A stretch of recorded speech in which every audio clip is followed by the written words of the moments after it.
I met a girl in Berra, and she said her name was Sarah, and I thought she was as fine a lass as ever wore a shoe. So I went and sat beside her, and with tea and buns supplied her, and to soften her I tried her with a lozenge or two. Then later I got bolder. I nipped her on the shoulder. I nipped her and I told her I would take her on my knee. Says she, you needn't bother, for I'll go and tell my mother. I'll go and tell my mother if you're impotent to me. But she said it with a twinkle and a brow without a wrinkle, and her laugh was like a tinkle that invited laughing back.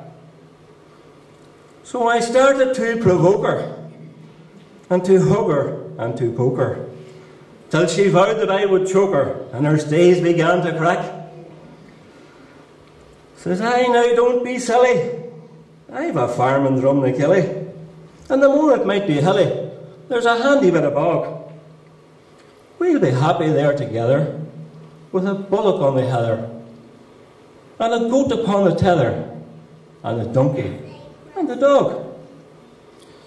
Then it wasn't long we tarried, till the two of us were married, and home the donkey carried us, the presents made a load, and on them Sarah sitting, with a clocker and a kitten, and we jingled like a flitting up the Drumnakilly road.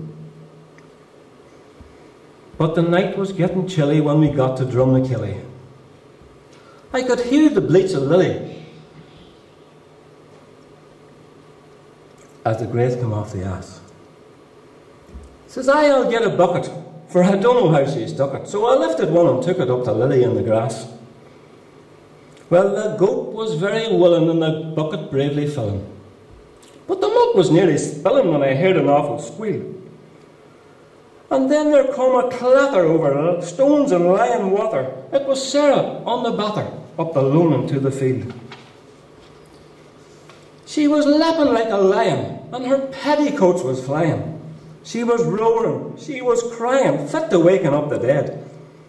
Oh, she come without delaying, and between the girls and praying, I made out what she was saying. John, the devil's in the bed! I run in to see the devil, with a mind to speak him civil. And behold ye, Sarah's devil was a hairy old buck-goat,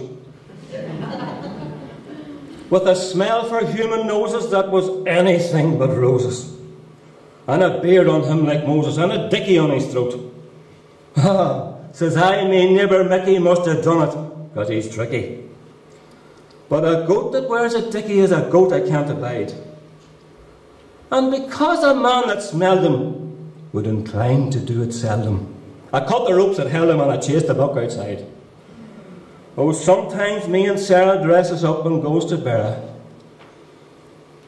but she'll never let me wear a decent dicky like the rest. And the thing that is uncivil is to mention Sarah's devil, the Drumnakilly Devil with a dicky on his chest.